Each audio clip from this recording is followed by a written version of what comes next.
Et si le fait de ne pas fêter ton anniversaire ne voulait pas dire que tu es froid, triste ou bizarre, mais simplement que ton rapport à toi-même a changé parce qu'on connaît tous cette scène. Quelqu'un te demande « Alors, tu fais quoi pour ton anniversaire ?» Et toi, tu réponds calmement « Rien, tranquille ». Et là, en face, tu sens presque une inquiétude. Comme si ne pas vouloir de gâteaux, de photos, de messages à minuit ou de grandes soirées voulait forcément cacher un problème. Pourtant, la réalité est beaucoup plus nuancée. Pour certaines personnes, l'anniversaire est juste devenu une journée normale. Pas par mépris de la vie, pas parce qu'elles détestent les gens, mais parce qu'elles n'associent plus cette date à quelque chose de spécial. Elles se lèvent, elles vont travailler, elles répondent à quelques messages, elles mangent peut-être un truc sympa, puis la journée continue. Et au fond, ça leur convient très bien. Elles n'ont pas besoin qu'un calendrier leur dise quand elles doivent se sentir importantes. Mais pour d'autres, c'est un peu plus sensible. Elles disent « je m'en fiche », alors qu'en réalité, elles ont surtout appris à ne plus trop attendre. Peut-être qu'enfant, leur anniversaire a souvent été oublié. Peut-être qu'elles ont déjà espéré une attention qui n'est jamais venue. Peut-être qu'elles ont organisé quelque chose une fois et que ça les a blessées. Alors, avec le temps, le cerveau fait ce qu'il sait faire de mieux.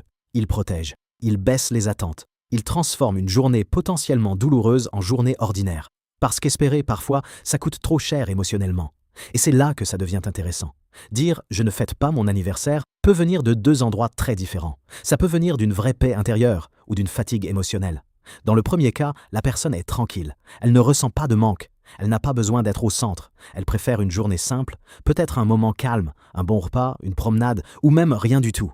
Et ce rien-là n'est pas vide. Il est choisi. Dans le deuxième cas, c'est plus compliqué.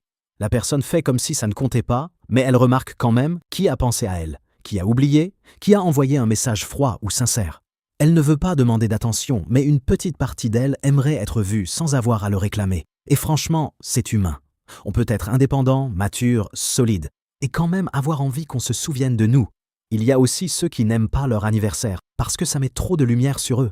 Être regardé, recevoir des cadeaux, devoir réagir correctement, sourire, remercier, montrer qu'on est content. Pour certaines personnes, ce n'est pas agréable, c'est épuisant. Elles ne rejettent pas l'amour des autres, elles rejettent la mise en scène. Elles préfèrent la sincérité discrète à la grande démonstration. Et puis, un anniversaire, ce n'est pas seulement une fête, c'est aussi un rappel du temps qui passe. Même si personne ne le dit clairement, cette date peut réveiller des questions. Est-ce que j'ai avancé? Est-ce que je suis là où je voulais être? Qu'est-ce que j'ai fait de cette année? Pour certains, ces questions sont motivantes. Pour d'autres, elles pèsent lourd. Alors, traiter ce jour comme un jour normal devient une manière de ne pas transformer sa vie en bilan annuel. Le problème, c'est que notre société a tendance à confondre célébration et valeur personnelle. Comme si plus on était aimé, plus notre anniversaire devait être visible. Mais ce n'est pas si simple. Certaines personnes se sentent profondément aimées sans grande fête. D'autres sont entourées de monde et se sentent seules. Le bruit ne prouve rien. Les photos ne prouvent rien. Ce qui compte vraiment, c'est ce que la personne ressent à l'intérieur. Alors si tu ne fêtes pas ton anniversaire, demande-toi doucement, est-ce que je n'en ai vraiment pas besoin? Ou est-ce que j'ai appris à faire comme si je n'en avais pas besoin? La réponse n'est pas là pour te juger. Elle est là pour t'aider à mieux te comprendre. Parce qu'au fond, il n'y a pas une seule bonne manière de vivre son anniversaire. Certains veulent une fête, d'autres veulent le silence.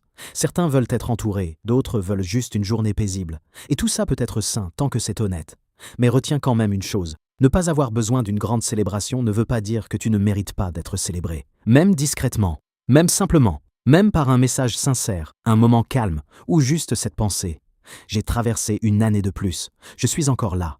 Et ça, ce n'est pas rien. Si ce genre de réflexion te parle, abonne-toi pour les prochaines vidéos.